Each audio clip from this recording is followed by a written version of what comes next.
maganda na yung design, hindi mo na kailangan mag-projector type. Tapos meron na siyang dual shock. So mapapansin no, naka-dual shock na siya. And then disc brake na rin yung likod niya.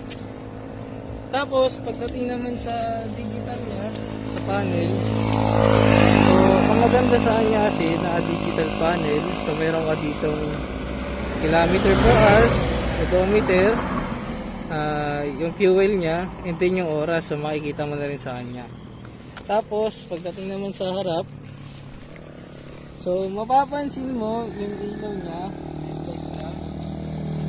yan, so park light and LED light. Basta maganda sa kanya yung signal light.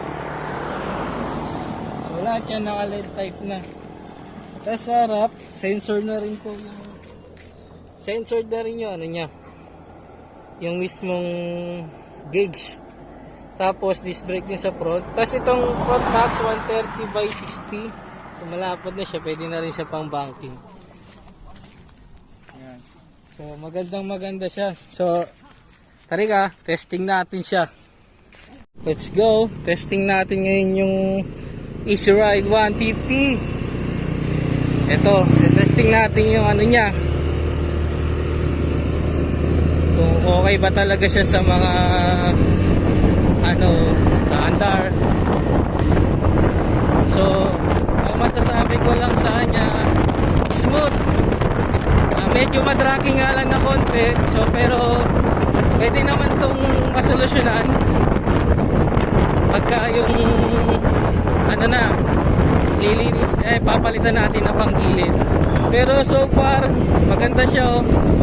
Maganda yung gulong. So nandito tayo ngayon sa Marilake, Quezon.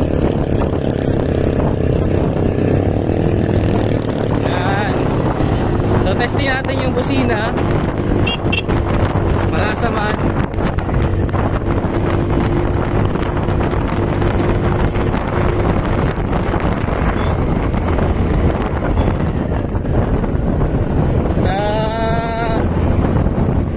Sa paliko medyo naninibago ako kasi nakakatch ako.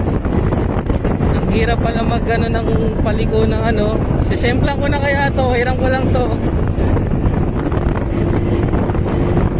Pero soya siya, pwede siya pang banking sa mga mahilig ng banking. Yan.